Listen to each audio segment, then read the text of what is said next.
24th of February at 7 o'clock. Just a few household bits. In accordance with the Openness of Local Bodies Regulations 2014, this meeting is being live streamed and may otherwise be recorded, filmed or communicated on other media platforms. The recording of this meeting will be made available on the Council's YouTube channel shortly after the meeting. Both councillors and officers in attendance are reminded to make full use of and to speak clearly into the microphones available at all times. A reminder that mobile phones should be turned off, put on silent mode. Those present at the meeting should refrain from taking telephone calls. A polite reminder that those members of the public in attendance must not act in a disorderly or disruptive manner or otherwise interfere with the proper conduct of its business. Thank you.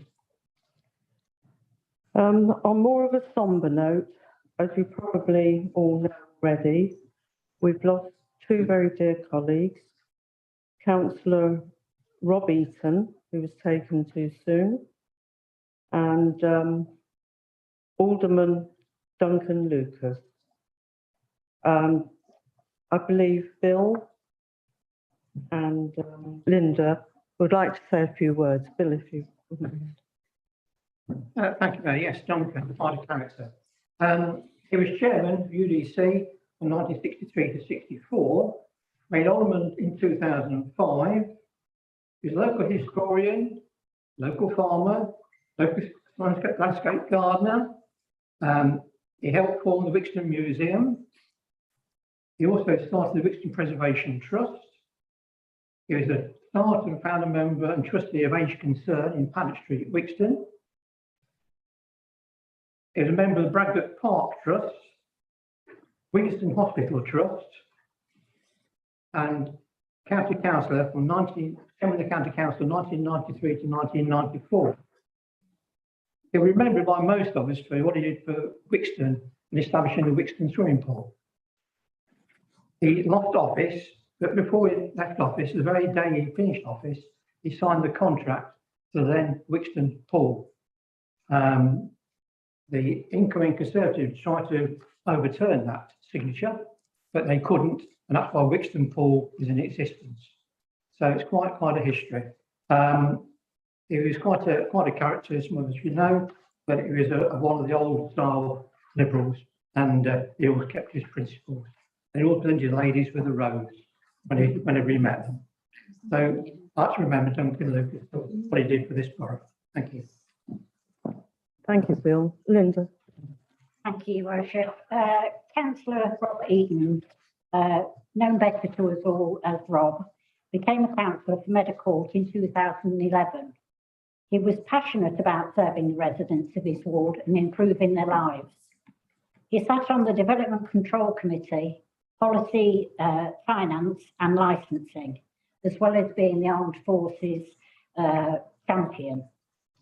In 2016 to 17, he was mayor of our borough, and his charity was supporting the Leicester Mablethorpe Children's Centre, of which he attended when he was 10 years old. So he was quite passionate about that, and he later became a trustee for this charity. Rob was a very quiet and hard-working councillor, and a major support to his wife, Linda Eaton. He was well thought of by all who knew him, and he will be sadly missed. Thank you, Linda. But could we all stand in silence and just for 1 minute? Thank you.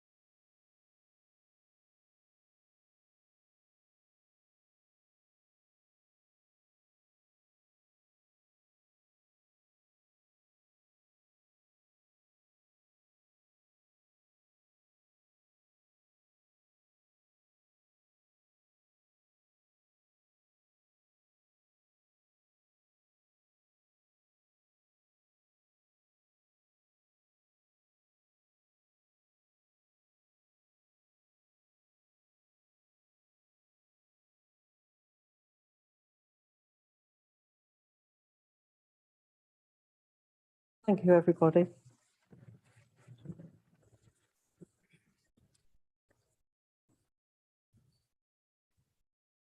I've decided this evening, if there are questions or statements from members or officers, you don't need to stand up, you can remain sitting. Next time round, I'll get you to stand up in April, as it'll be my ultimate one. I'd like to welcome Liz Darling. And I look forward to a lot of interesting and exciting dates. Welcome to the council. Thank you.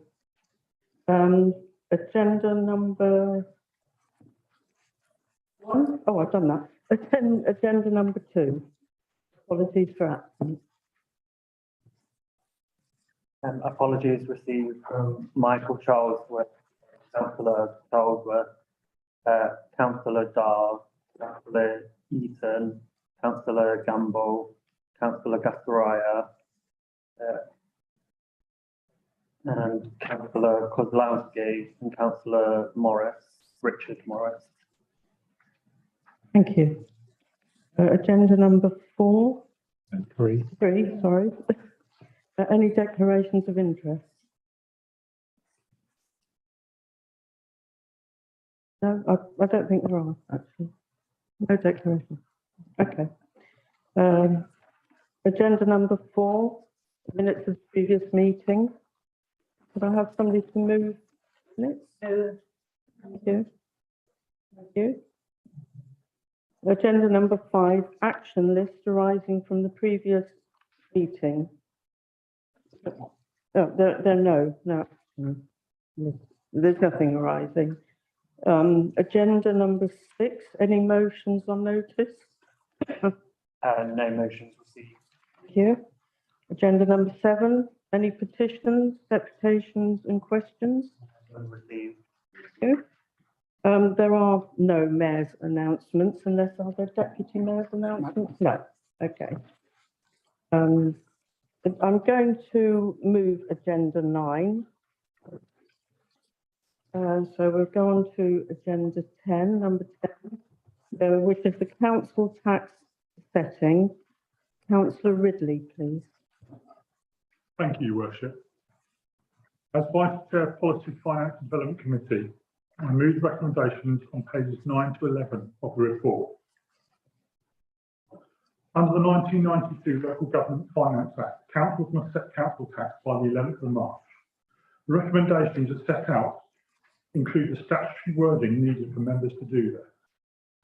It is proposed that the Band D level of council tax is increased by £5 or 2.13% for next year, and in regard over from £234.50 to £239.50. We collect council tax on behalf of 4 organisations. These are Leicestershire County Council, the Police and Crime Commissioner, the Fire Authority and the Borough Council. Page 13 of the report shows that out of the 4 organisations, Oldham Borough Council proposes the lowest council tax percentage increase this year.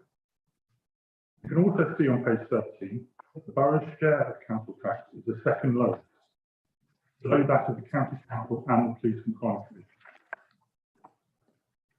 Combining the changes made by all 4 of these organisations, the average change seen by residents in the council tax for this year is a 3.17% increase. Finally, I'd just like to say a word about the council tax NG rebate. This has been widely publicised. Council taxpayers in bands A to D will qualify for £150 rebate for payment. Council's revenues and finance officers yesterday received the long-awaited guidance from government on how the scheme will operate. But at this stage, the council cannot provide any firm commitments around the payment of the rebate, although it is anticipated that they will be repaid from April. Officers on hand to answer any detailed queries members may have. Thank you. Thank you. Councillor Sharon Morris. Thank you. I second the motion but reserve comment. Thank you. Councillor Boyce. Thank you, Your Worship. I suppose we better put on record where we are with the rebates, the £150 and the billing. We always meet this evening with a view to getting the bills out on time.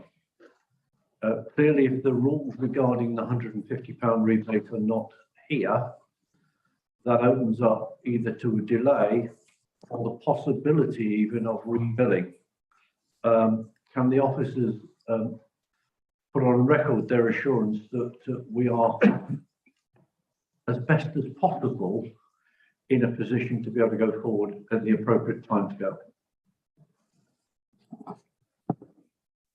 Thank you. Have we got an officer to reply? Thank you.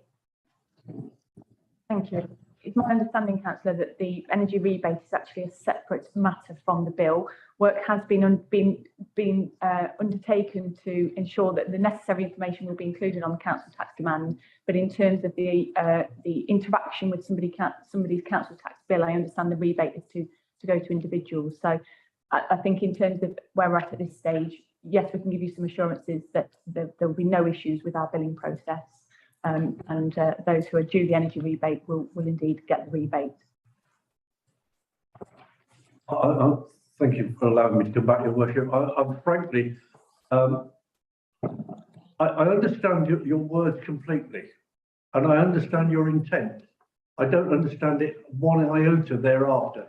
How are the rebates which the public are expecting going to operate?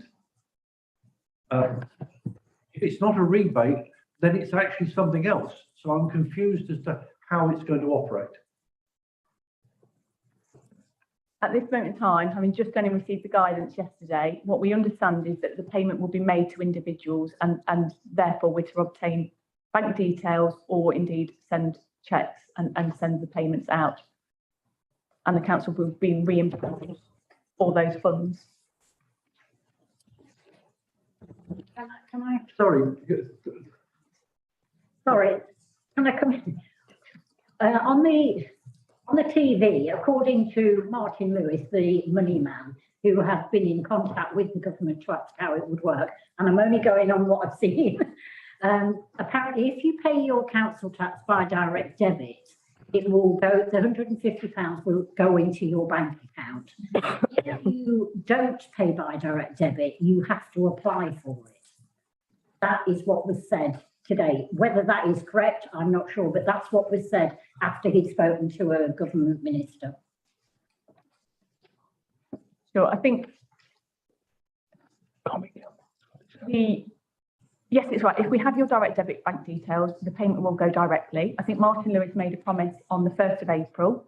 Councils are not geared up to deliver by the 1st of April, so it depends on each individual council. I don't know about the date. Yeah, and we're working towards. I saw that same Martin Lewis clip. We're working on that. I can't give you any details of dates at the moment. If you are eligible, it's our understanding that you don't need to apply, but we obviously we do need some interaction to understand how we pay those people. And at that moment, that's the bit that we don't have details on yet and how we're taking that. I think Connie would like to come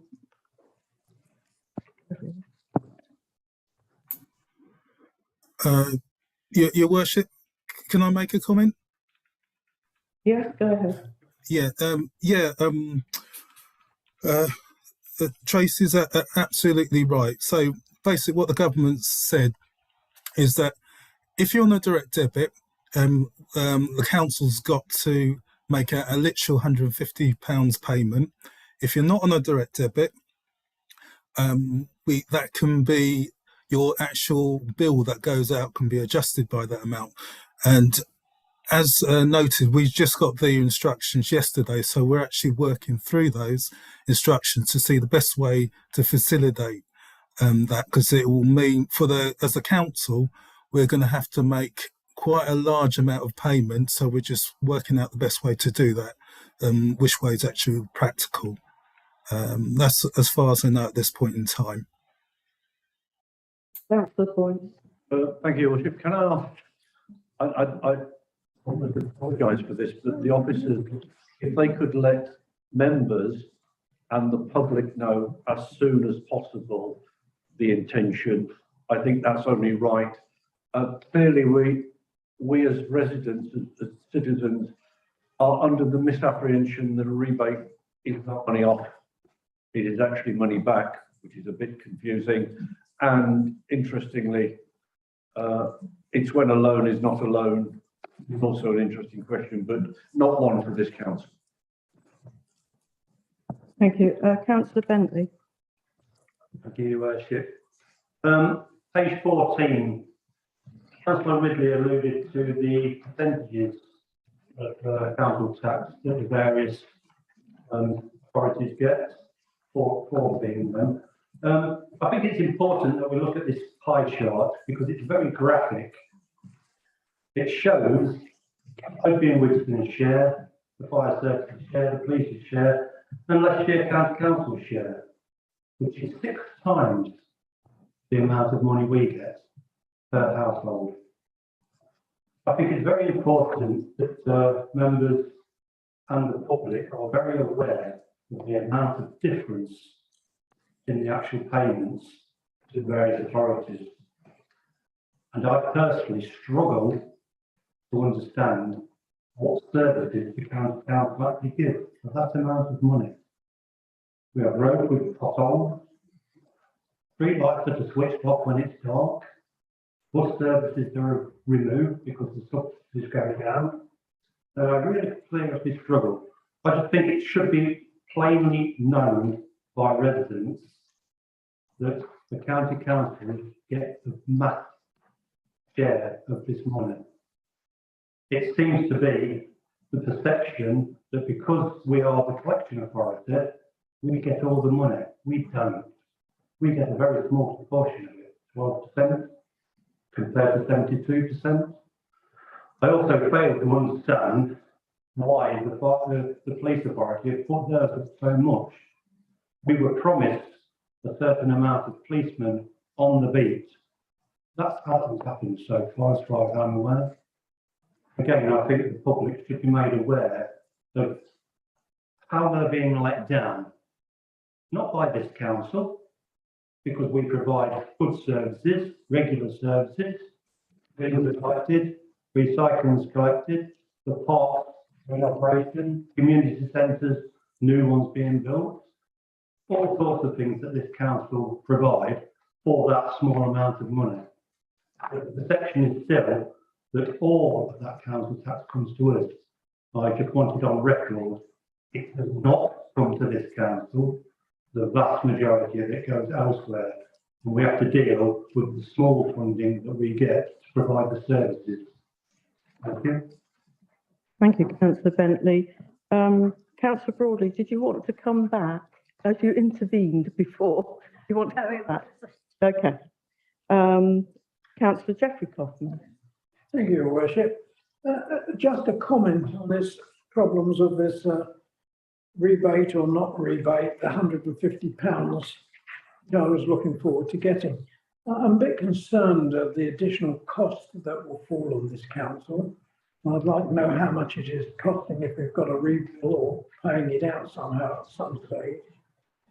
I'm also concerned about the cash flow situation. Are we going to have to pay the £150 out from our reserves?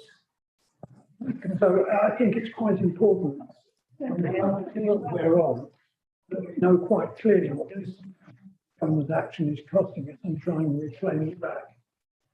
And in answer to Councillor Bentley's comments about the police commissioner, I'm wondering how much it cost in the consultation as to whether he wanted people to add the name Rutland on Leicestershire, or remove, put Rutland back on Leicestershire Constabulary. So that's where the money for the extra policemen went. Thank you, Your Worship. Thank you. Councillor Ridley, did you want to reply to Councillor Kaufman? No, this one. Okay then. I think there was a question there for you. Thank you. So yes, in terms of the energy rebate, we will receive new burdens funding.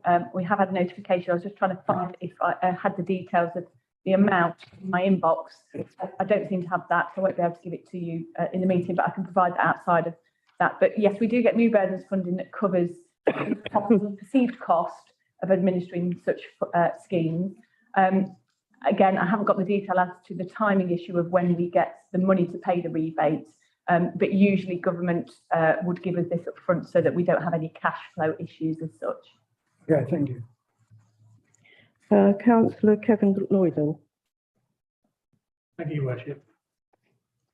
I think Councillor Bentley makes some interesting points when he mentions about the Police and Crime Commissioner's Department. That in itself costs the taxpayer over £1 million to run. But if I might very quickly go through the salient points that I've got here, you might get to understand why it's so much, and why it's one of the second highest in that chart. From 1920, notice that the council tax went up per household by £24. £12 of that was £500,000 of pension shortfall, which was passed through all local authorities, local police authorities. So £12 to prop that up, in order to that to levy that against the police authorities. The other £12 was to increase the police force, police officers by 107. It was anticipated that 80 officers would be employed by 1920, the remaining 27 recruited in 2021. 2020. The following year, the council tax went up by £10. That was to go towards a further 100 officers, so that it would increase it to a number that's nowhere near the officers that was left before, which is 550 officers. It's a deficit in the first place.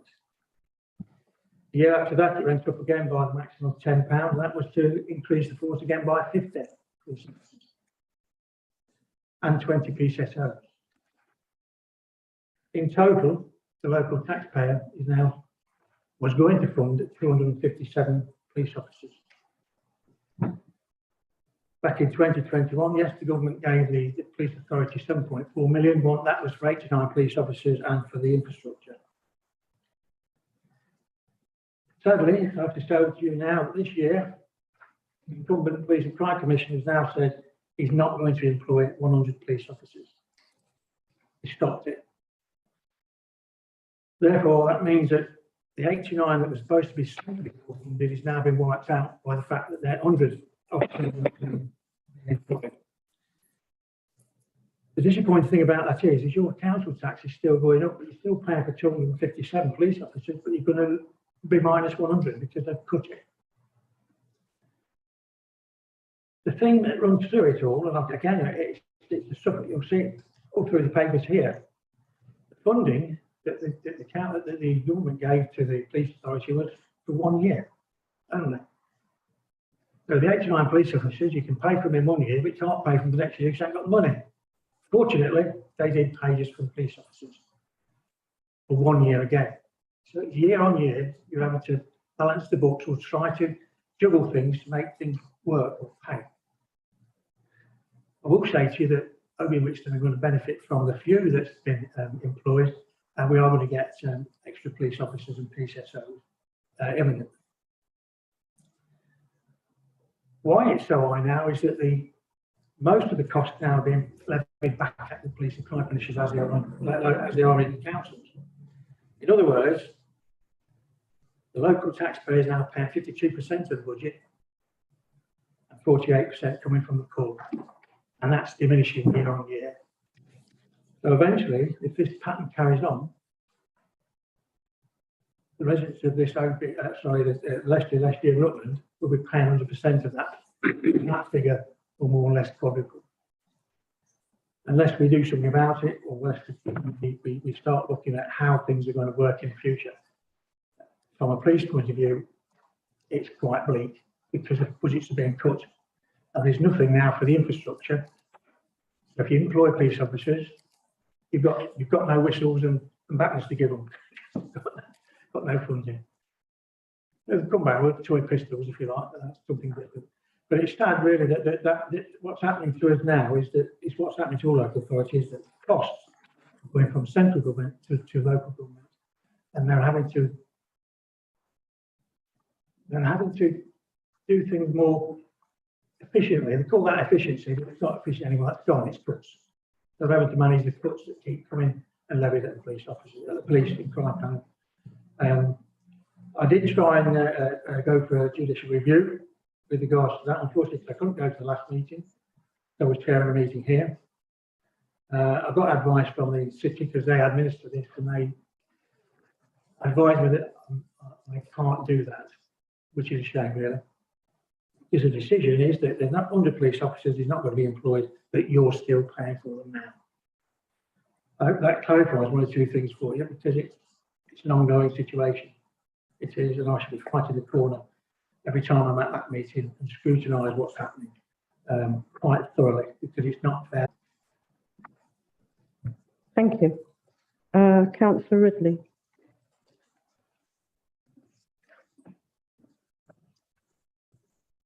Thank you, Your Worship. I just want to come back to the rebate issue. When I saw that there was some more information to come out, I did a little bit of research, see what other councils were doing. And a few of them seem to be using the opportunity to have a direct debit sort of recruitment drive, which may save costs in terms of administering it. So can I encourage officers to do that? Good idea. Thank you. Thank you. Councillor Bolter. Need more microphones. Thank you, Mayor. Yes, interesting. I think it's important to put the record straight of how things materialise over a period of years. Those who've been on the council for a number of years, remember we used to have something called RSP, Rate Support Grant. Now the government, in round figures, paid 70% of the cost of running this borough, and only 30% from the council taxpayer. Central government did away with that. And they said, you've got to raise all the money locally now to run your council.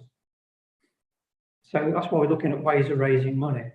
If we look around our fellow districts around about us, before the increase goes on, whatever they're going to do, I think some are meeting tonight, some are meeting tomorrow night. Our new increase is £239.50, £234.50 a year. Harborough's £284.87, Melton's £294.31, and Charnwood is £301.09. You know, so we are still the lowest council tax in the Camberley area. We've been promised fair funding. That's not going to happen for another 2 years, you understand. And my colleague mentioned about the county council increase. £42.30 increase for county council. And this is what we debated yesterday. Even though they've got £111 million revenue sitting there, put into capital programmes instead of using provincial borrowing. £111 million, that's an awful lot of money.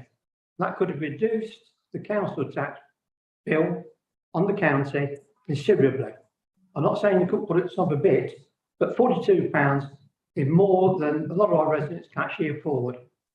It brings the council tax bill to Bandy property to £2,024.98.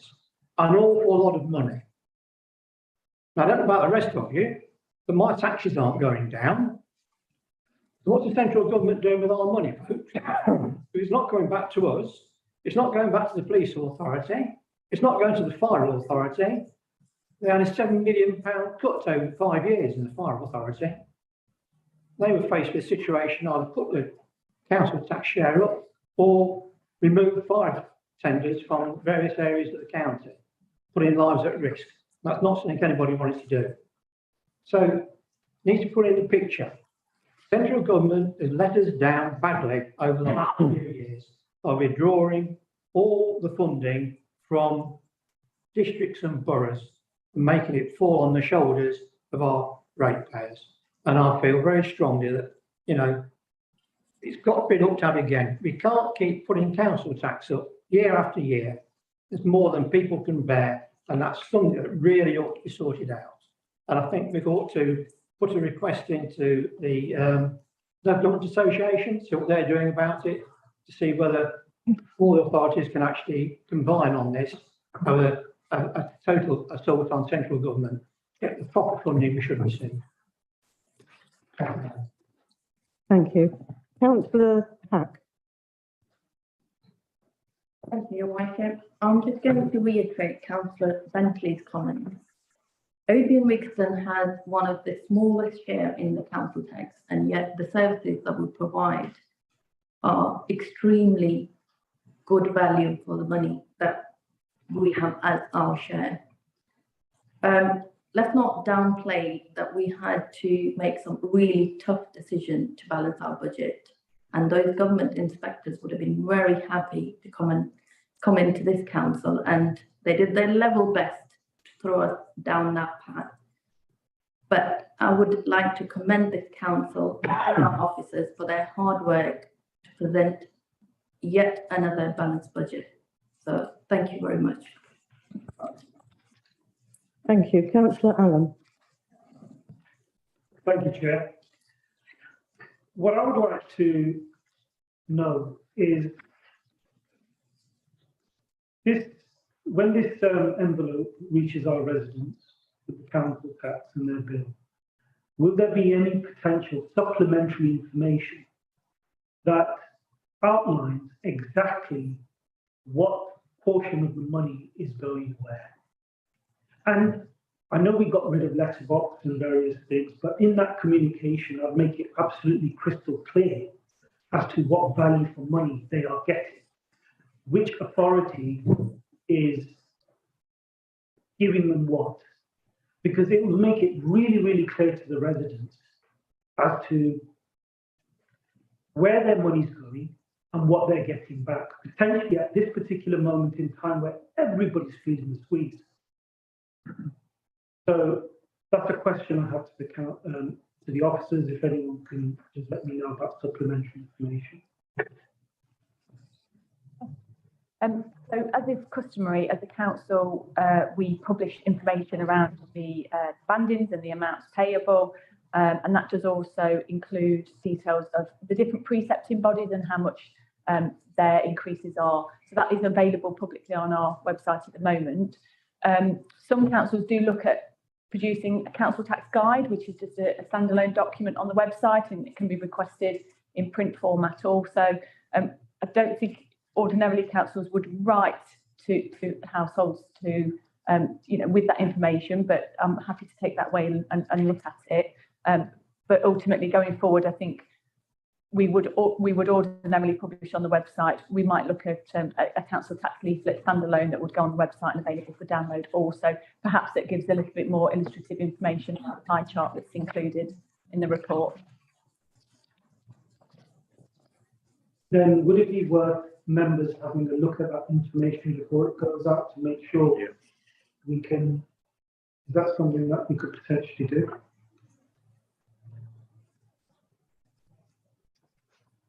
Yeah.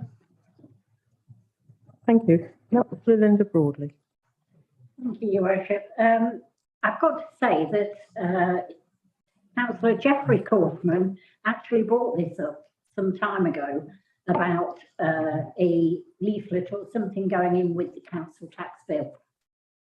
Time and the amount of work that would need to be, I understand it would be very difficult. But to pick up on Councillor Allen's point, I think it is important that our residents know exactly what they're getting for the money. And if the only way that we can do that is by putting it on the website, we're going to have to accept that, which is a bit of a shame, really, because a lot of our residents are elderly and don't go on the internet or whatever to be able to understand where it is. I think if possible, whether it goes out with the council tax bill or after in some sort of paper form to our residents, so that they can see exactly what services this council provides, because you see a lot on social media. Oh, all they do is collect the bins. We don't just only collect the bins. This council provides a lot of services, extremely good services, and I think we need to blow our own trumpet a little bit more and get it out to residents exactly what we do. Thank you.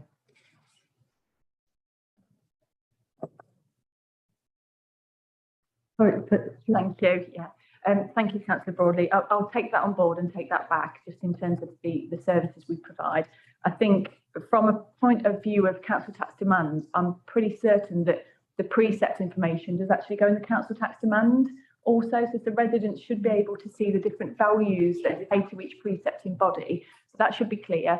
The supplementary information that should go on a website is just a little bit more information around that.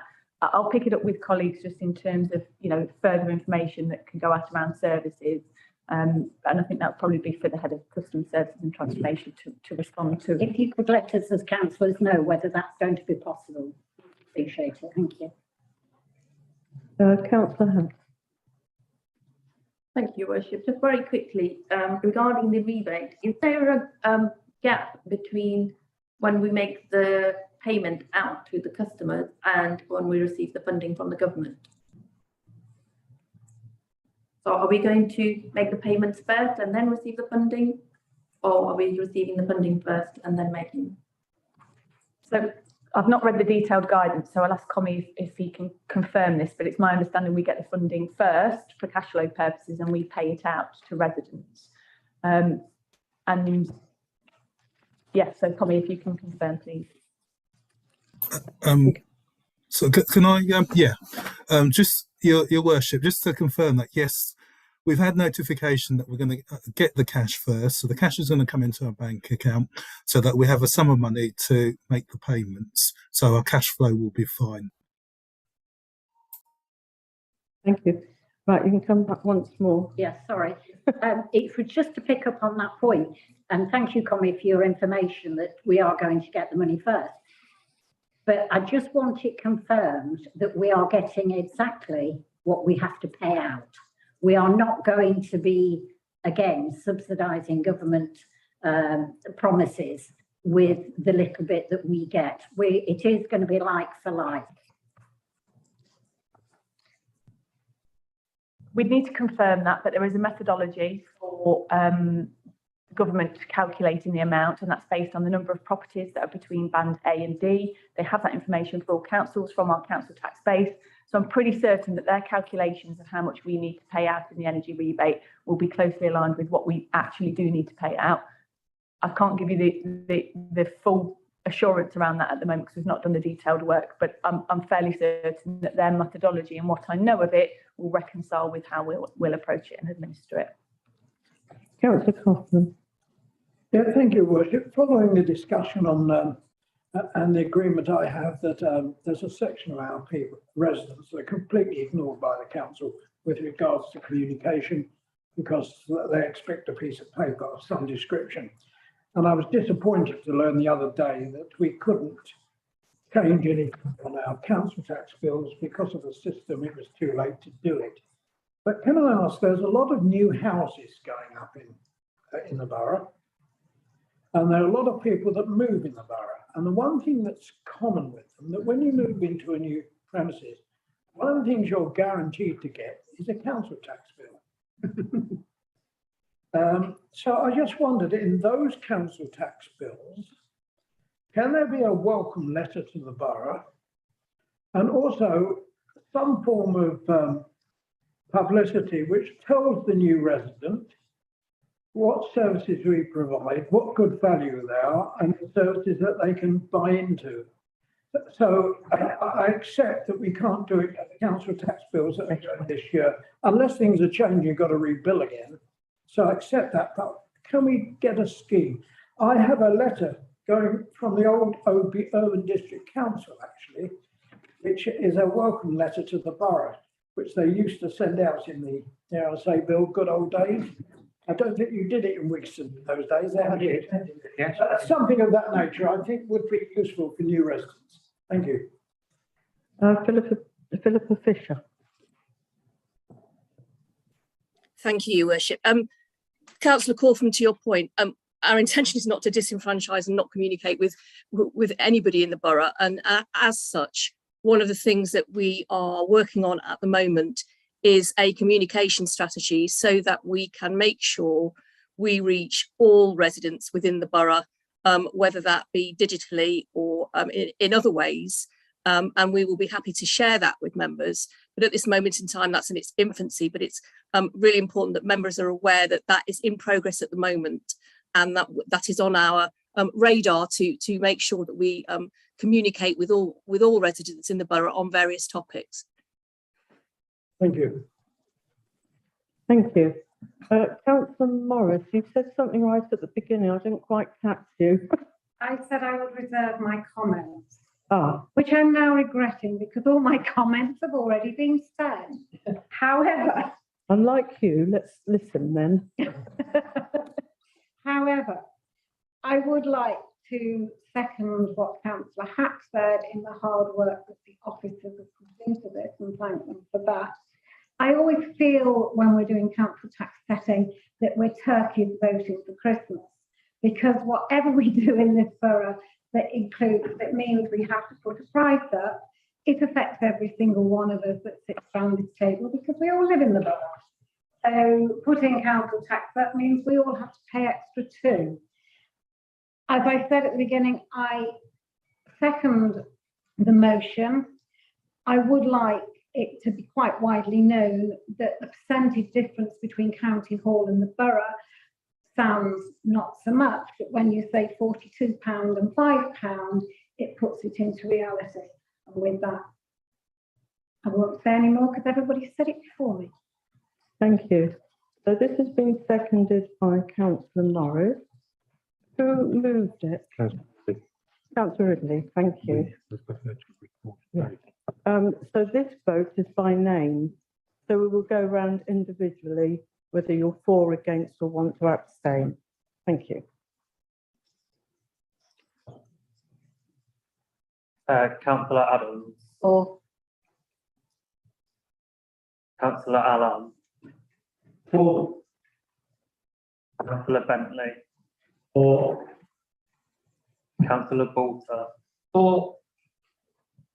Councillor Boyce. For. Councillor Frank Broadley. For. Councillor Linda Broadley. For. Councillor Carter. For. Councillor Darling. For. Councillor Gasaraya. For. Councillor Hack. For. Councillor Joshi. For. Councillor Jeffrey Kaufman. For. Councillor Lily Kaufman. For. Councillor David Lloydell. For. Councillor Helen Lloyden. For. Councillor Kevin Lloydell. For. Councillor Morris. For. Councillor Ridley. For.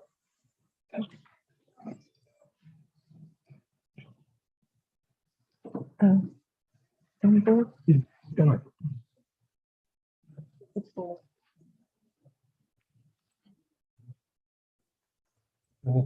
Unanimous. That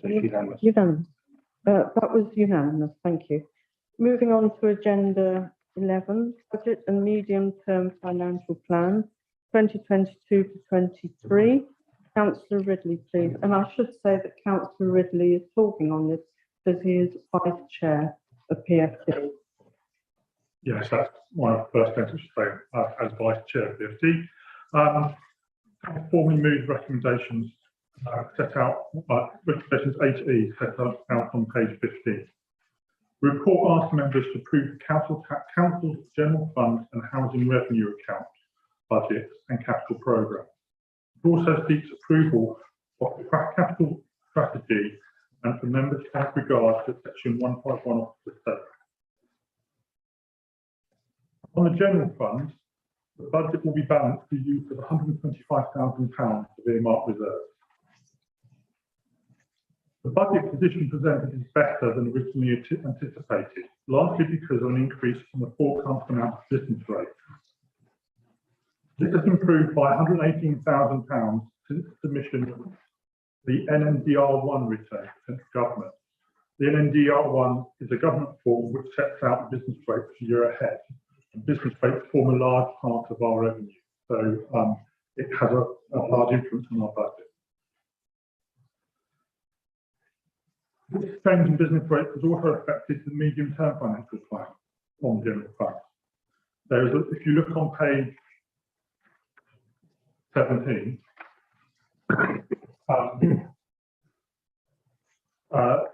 there's now a budget gap 2026-27 of 233,000. This is down from original figure of £765,000, Policy Finance Development Committee reviewed in early February. In terms of managing the future budget gap, officers are currently working up plans to make further savings and increase income. This will be brought to future council meetings. Specifically, the council is providing capital investment to enable and unlock these future opportunities, which I'll come back to shortly. On the general fund, reserves remain healthy and prudent for the next budget year, with £1.011 million in general reserve. Earmark reserves will reduce by £125,000 to £824,000 due to these being repurposed funds used to balance the council's 2022-23 budget. On the housing revenue account, council house rents are supposed to increase by 4.1% in line with the government's national rent increase formula, and will take the average HRA rent to £81.93 per week.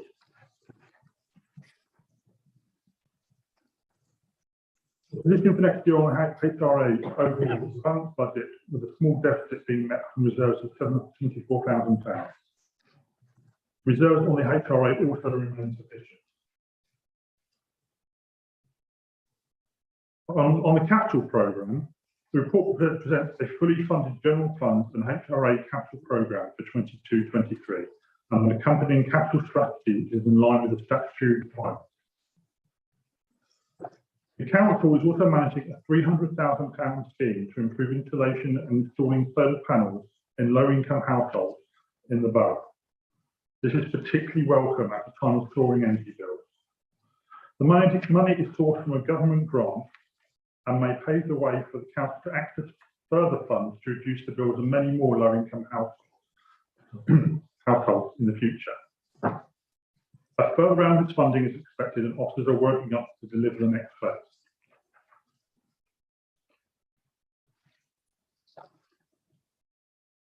On the matter of investing in revenue saving and income generating projects, a provision of £350,000 is programmed to fund Invest to Save schemes to cover the capital expenditure requirements of income generating. This will be brought back to council during the course of the year for approval as part of the council's approach to closing the budget.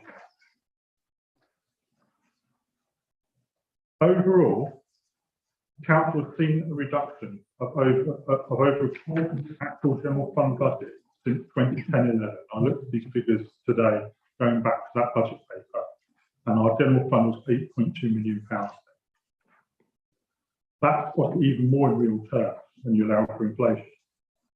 The council also faces lower limits on increasing council tax than the council tax, together than the council, Fire Authority and Police and Crime Commission. Council also is faced with extra national insurance bills as of this April because the government is putting up national insurance rates. So our national insurance, employers' national insurance contributions go up.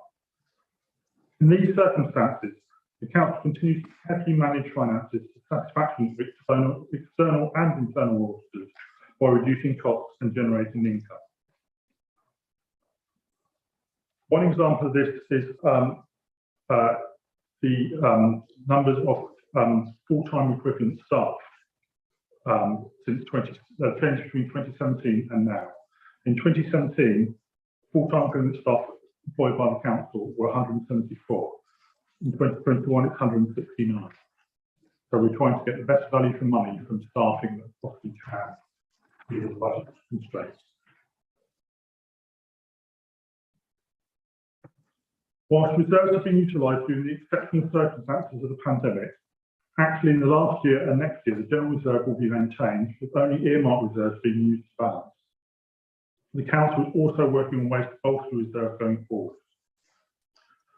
In summary, I'll move the budget and the recommendations, and I hand over to Tony Campbell, Head of Finance, and Tracy Bingham, Deputy Director, to speak to the report. Thank you. Connie, please. Thank you, Your Worship. I would just highlight a couple of corrections to the budget report. If members could turn to page 21, section 9.2, which is in, if you got that, there's a statement there which says the council general fund reserves need to be maintained at a level enable the council to mitigate any current and future risks. The general fund balance is 1.348 million and the forecast is to be 1.189 million. That figure of 1.189 million is incorrect. The figure should be 1.011 million. It's in the report in 9.4. You can see that figure shown for the 1st of April 2022. That was an error in the report. That could be noted for the minutes.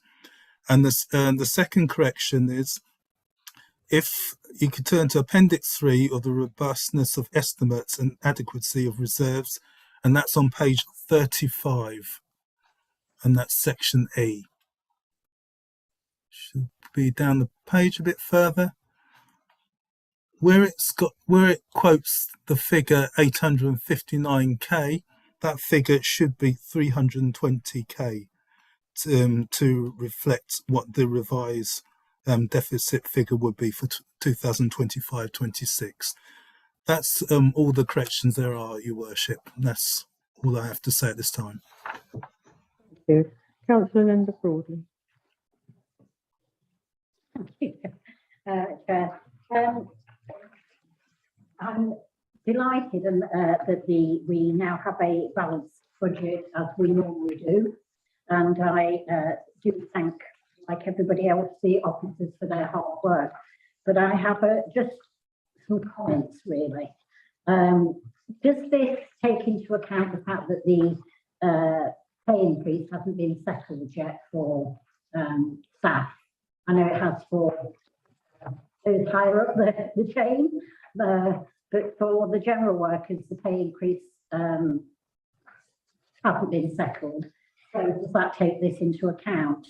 I welcome the green agenda that we are putting solar panels and insulation into houses, which will obviously reduce their costs of heating. With regards to the capital programme, yes, it looks good. I wish we could do more. Obviously, due to lack of funding, there's not a lot that we can do.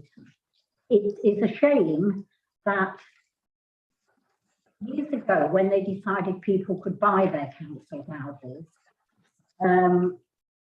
because this is something that we as council have wanted to do, to be able to build council houses, to replenish the stock that was sold. And that is not to say that somebody shouldn't be allowed to buy their house, but it's a shame that we couldn't replace them. The fact that every house that was sold, we were only allowed to keep 20% of that money. The rest went to the government, who then told councils, regardless of what council it was, that they could not build council houses. And given the fact that we have so many homeless people, and you know, a bill was just passed in the House of Commons, because homelessness was apparently a crime. Now it's not, which is fantastic. But these people are homeless, and we can now, we could have housed them in these council houses had we been allowed to build them. Sorry, I lost my thread there a minute. We also asked developers, and again, all these houses that are being built we have no say because we are given a target of houses that we have to build.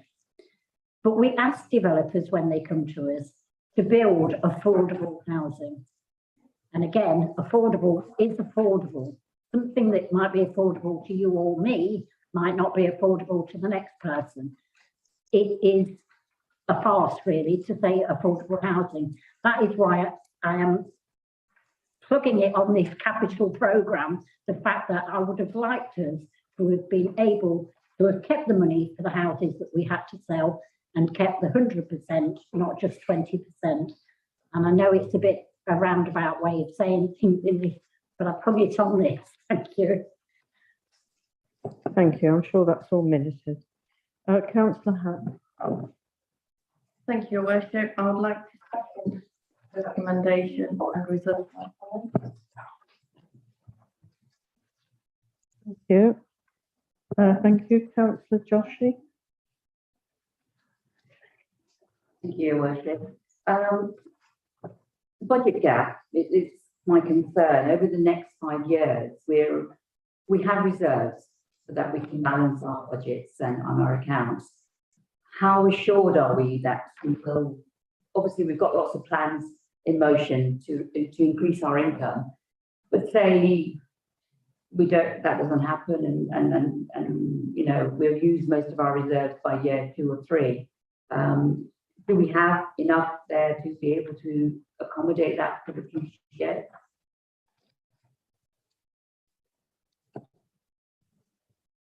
Have one of the officers. Thank you. You can take a different views around the level of reserves that is a suitable level for a council to hold. Some councils run on a basis of holding 10% is prudent. 10% for this council would be around £650,000. At the minute, you're floating around the £1 million mark. I know that the LGA financial health check with that was undertaken last year. They commented to say that we should be taking a risk-based approach and looking at our capital plans. So, I mean, that's quite obviously vague and subjective. At this moment in time, I'd say reserves are, you know, in excess of 10%. So I think they're prudent, and on that basis, going forward, I think there are some challenges ahead in terms of the budget gap. They wouldn't take us below, at the moment, below the 10% level, which is a generally accepted principle. Okay, thank you. Quite a vague answer. I think sort of quite a vague subject, I suppose, in terms of what is a decent level of reserves. But ultimately, more reserves in the future, you know, bolstered reserves are a good thing for an organisation, particularly given the volatility of funding at the moment. Thank you. Councillor Kevin Lloydell. Thank you, Your Worship. Page 18, 551, the budget at the gap tracker. Perhaps you just clarify that for me, where the figures there quite starkly, and until you read through it, it's a positive outcome when suggesting that the budget gap has gone from 764 now to 232. Is that correct? It is, Councillor Lloyd. I'll invite Commy to speak on the details as to what we've done and why that's changed. But ultimately, there's been a change in the forecast on business rates for next year. And when you extrapolate that forward, the 117k, because you'll be getting that year on year and that is set to increase, that reduces over the 5-year period. Commy, I don't know if you want to say any more. Yeah, so you've basically answered the question, Tracy. So, and when the original papers that came to PFD, I think it showed the 2022-23 retained business rates, instead of being 1,911,965, I think it was low, about 1.6 million. So if you inflate that each year, although you're inflating it, it's been deflated. So if you had 1.6, it would have then gone up slightly to about 1.7, 1.8. But because we started at a higher base figure, we increased the amount of business rates we're going to collect to 1.911 million for 22-23. When you inflate that each year, you actually increase the amount of income, business rates income you're going to receive. So that increased business rates income is actually what's reduced the actual deficit going on future years. Sorry, that's it might sound a little bit vague, but that's basically the explanation. Because we've got more business rates, when you keep on inflating it, it reduces the budget gap in future years. I'm grateful for that. Because to me, it's positive, isn't it? You've got to congratulate you on your the difficult times when you think budgets are 1 year only, the reduction in business rates, the cuts in national funding, and we're now in a position where it looks quite positive. So I think it's got to be a good thing. Can I just, compare, because we're part of the Harbour constituency, and I think it's important to remember that when you think of Harbour Council, who are 4 million, they have a 4 million budget gap. When you think of the gap track of their £4 million budget deficit, it's interesting to know that they've gone through a cycle of doing things or mitigating that 4 million down, and then actually saying that they'll reduce it by 3.1 million for 24-25, which still leaves them a budget gap of 900,000. But they're not telling the residents out there what services they're going to cut to bring that back on track. Whereas what we've got is a fully open, transparent view of how we're going to move forward in a positive way. So in comparison to our neighbours next door, I'm not criticising them in any way, shape or form, because their budgets have been cut just like everybody else's, but they're going to be in a difficult position. And it's interesting to know how they're going to cut their services, or how they're going to raise the income. They can understand why they raise their car park charges by 50%. And that's one of the reasons why, because of their £4 million budget. I think congratulations are in order for what we're trying to achieve here. But thank you very much. Thank you. Any more questions? I think you reserved your comments, Councillor Hack. Oh, no, sorry, Councillor Bolter. Thank you, Mayor. Yes, I just want to put members' mind at rest. When we took control of this council in 1991, the council finances were in a very poor state. In so much so they couldn't even pay the wage bill. Employees have to wait to receive their money. Since then, we've had very strict financial control of our budgets, built our budgets up, got reserves in place. We've looked at our budgets, we've reduced some of the staff levels. Just recently we've done that again. I can assure my colleagues over there, it's tight financial control in this council. We will always have balanced budgets. It won't be easy. Hard decisions will have to be made, but we are looking at methods to generate income. And as I said before, the government now said we've got to raise all the money within the borough. Not expect anything to come from central government. So that's the rules, that's what we'll do. And we'll do that, and we'll remain as a financially stable authority, unlike some others round about us who are really struggling. So rest assured, we're in control. It'll be a balanced budget and then go forward for many years to come on that premises. Thank you. Thank you. Councillor Kevin Royden. I'm sure it's coming to the conclusion now and you want to go to the vote, but very quickly on page 23, the conclusion itself at the very bottom, we can see that we're going to continue to lobby the LGA for multi-year settlement, draw attention to the need for certainty. Is good. My working with the LGA, that's brilliant, but don't we have an MP in this area somewhere? Somebody told me there's an MP. I've never known what he does, but there we are. Can we not include the MP on this to see, look, you've gone around condemning this authority in your election pledges last week. You've said nothing good about this authority. You've always attacked it.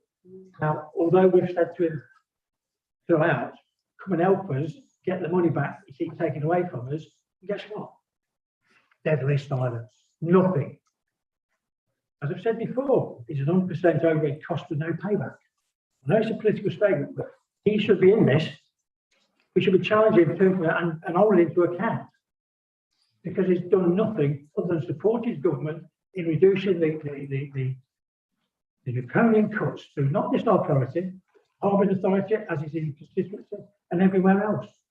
Being a career MP doesn't do any good for this borough. We have got a good borough here. It's a good place to live, work and play.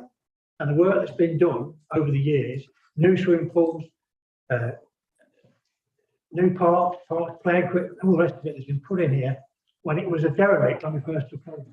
50% over, we've done exceptionally well. We should recognise that. He doesn't recognise it. Do you know why? Because he's not bothered.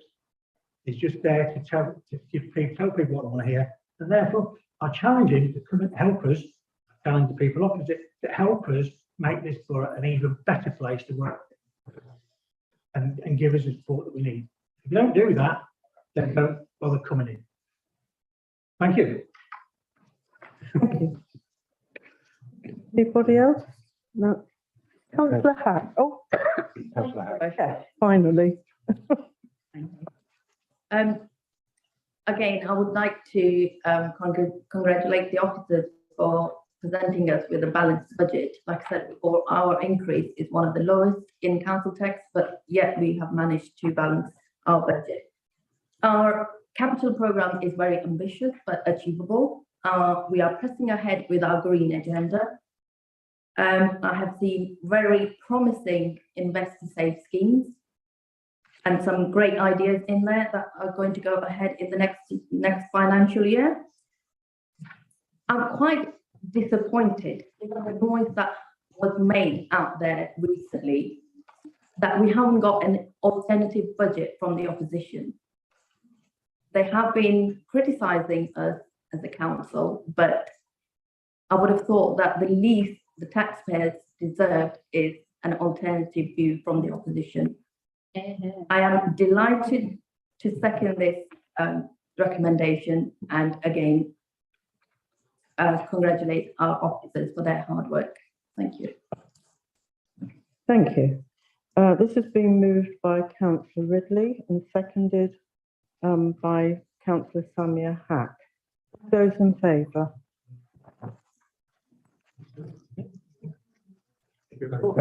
Council tax. It's only council tax that's recorded, it's not setting the budget itself. I did the right thing for You did once. the right thing, yeah. I did the right thing for once. Unanimous? Yep. Yep, thank you. Number 12, Treasury Management Policy and Strategies 2020. Councillor Ridley, please. Thank you, Worship. On the new recommendations, A to D, 46. Somebody going to second that? Second. Thank you. Can I have a show of hands?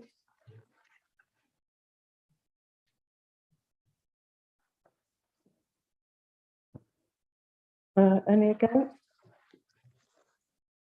Any abstentions? Unanimous? Good.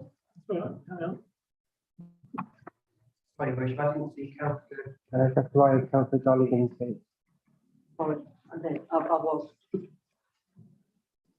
Do you want me to do it again? Yeah. With the Constitution, you're not allowed to. All right, No, okay. you're not allowed to, so Okay, Sure, I have read it, but I can't. yeah. No, that's fine. I'm not going to make it up like you. Sorry? However, it doesn't, you cannot read. Yeah, so there was 18 plus one abstention. Just to confirm the record, the members, it was 18 in favour with one abstention on that last vote. So agenda number 13, pay policy statement 22 to 23. Stan Court. Thank you, Your Worship. We have a statutory requirement to publish a pay policy statement each year, and that is attached to the report. And usually this year, the pay award has not been agreed between the National Council and the trade unions for the pay award 21-22. And so we have not been able to update the pay figures. But as we're required to publish the pay statement by the 1st of April in each year, we have base the policy as is now. What we will do is bring a further report back to council when that pay award has been settled. We are committed to paying the living wage, the real living wage, and that is reviewed November in each year. And as from November 2021, that was set at £9.90, which we have to implement by May 2022. So we will do that regardless of when the pay settlement is finally resolved. Happy to take any questions. Your Worship, I will move the report. I'm glad to see that this council is one that does pay the real living wage and continues to do so. But I just move the report. Thank you. Councillor Boyce. Second. Thank you. So it's been moved by Councillor Linda Broadley, seconded by Councillor Boyce. Can I have a show of hands for?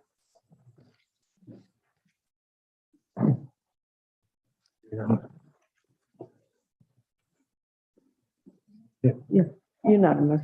Thank you. Now we're at agenda number 14, amendment to membership of council bodies. Mr Gill, please. Thank you, Your Worship. As a result of the by-election that occurred last week, the composition of the council has changed from 24 Liberal Democrats and 2 Conservatives to 23 Liberal Democrats and 3 Conservatives. Consequently, a review of the council's political proportionality was triggered. In accordance with the requirements of proportionality, the calculations are that the Liberal Democrat group now have 88% of the council seats and the Conservative group now have 12%. As a consequence of that, the number of seats and the Conservatives are eligible for has changed, and in Appendix 1 you'll see the calculations in respect of the committee sizes and the number of seats that are available. As a result of that calculation, the Conservative group leader has proposed that the newly elected councillor, Mrs Darling, is appointed to sit on Policy, Finance and Development Committee, Service Delivery Committee and Licensing Regulatory Committee. As a consequence of the calculation, the Liberal Democrat group has lost a seat on the Service Delivery Committee, and the Liberal Democrat have informed the officers that Councillor John Boyce will relinquish his seat on Service Delivery Committee.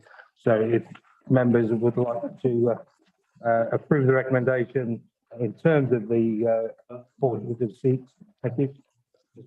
Did we need a vote? Yeah, moved by Councillor Boyce to right, moved by Councillor Boyce, seconded by Councillor. For Christmas if he does that. Back anyway. Right, can I have a show of hands, please? For? Change the numbers. You can vote, Councillor Dart. Okay, No, I believe that's unanimous. Thank you. Leave it Now for the best bit. Leave it safe. Thank you, Your Worship. I will stand because I think it's only appropriate. I've been leader for quite some years. And this is the first time ever I am going to comment on something that's not even national, it's international. You will all be aware that today Ukraine was invaded. That is the most reprehensible act, I think, that has happened in this world for many, many years. There will be consequences. There'll be consequences locally about cost of living. It will cost each and every one in this country because the bills will go up. But it's also right that we stand up as a nation, and we stand up here locally in Oban Wigston. Let us be clear: there will be refugees created by the Ukrainian conflict, and we, as a matter of honour, should offer accommodation within this borough to any refugees created by that conflict. We should stand up and do our bit.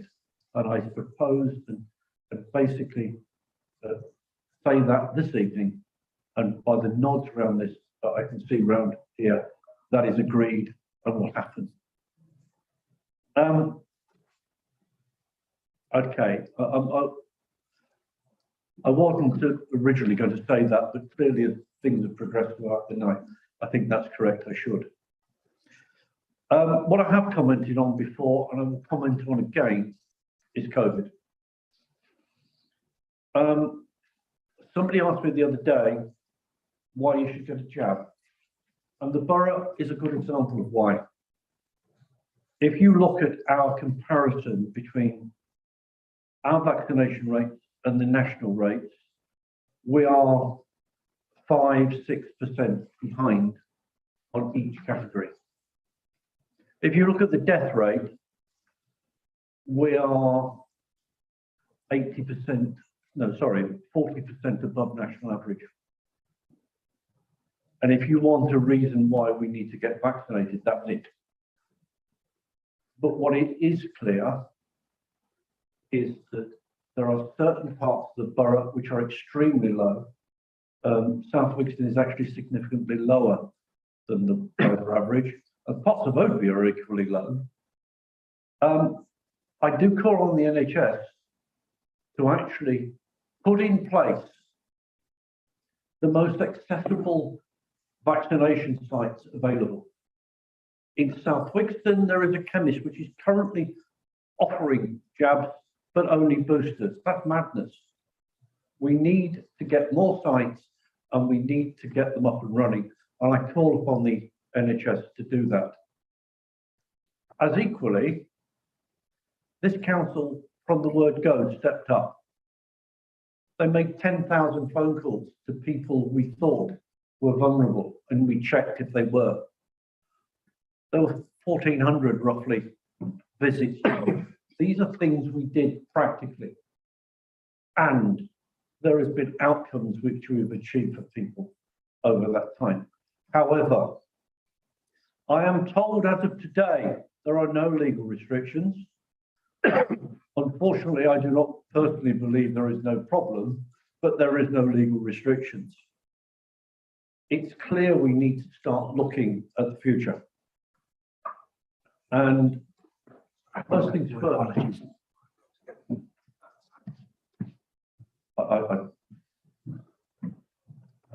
it's clear that we need to say thank you, first of all. Our staff throughout this have been brilliant. They have been making most of those phone calls. They've been visiting most of those people. And that includes, dare I say it, from the chief executive down to clerks. There has been no distinction between the effort made. And we should put on record our thanks for that. But we do now need to move out of this. The world has changed. We no longer have large office blocks where people go to work and they go out at lunchtime to the local pub or cafe. The world is changing on that, and we are no different as an organisation. We are in the process of moving to Brox Hill. Brox Hill is nowhere near the size of this because we're going to work more flexibly. And we've had that conversation with our staff already. In fact, there are several members of staff who came here because they could work flexibly. That is one of the advantages. But we do need to start thinking about how we operate. Tonight, it's clear that our money is improving. We've taken some difficult decisions. We've implemented some changes that most of us didn't want to do, but frankly, we had no option. And that's now paying dividends. Our financial position is slightly better than it was and will improve further. I mean, in the end, it's about confidence, and frankly, I have confidence our financial position will improve. But we need to start thinking about what we're here for. And over the next few weeks, the Chief Exec and I are going to launch a COVID recovery plan and a corporate plan refresh. We're going to start from the word go. What are we here for? What do we want to achieve? And that's called a vision. We're going to renew the vision. It won't change radically, but there'll be some things in there which are not there now, and some things which will drop out. We will hold workshops between ourselves. We will hold workshops with the officers. The officers will hold workshops to work out what a vision means. And once we've worked some of it out, we're going to go outside and ask our residents what they think it means.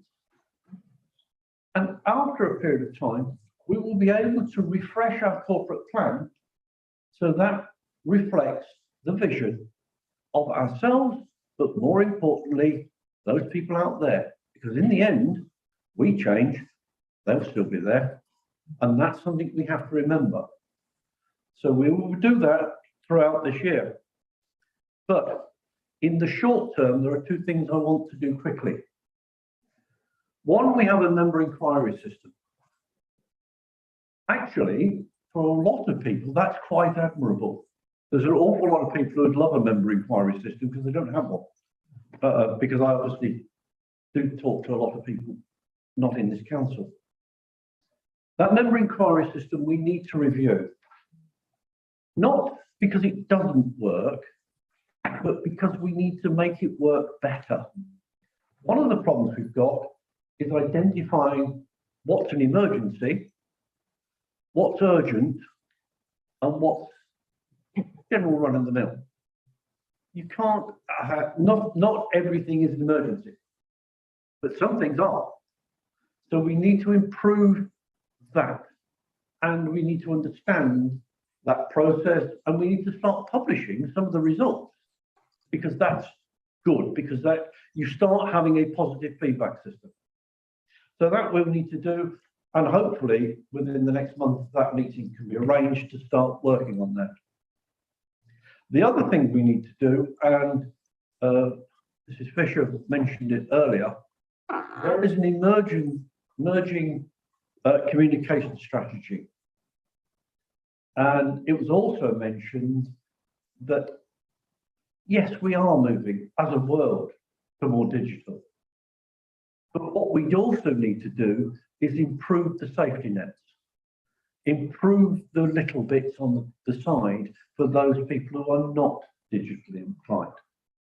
It doesn't mean we stop the digital. It means we help those who don't.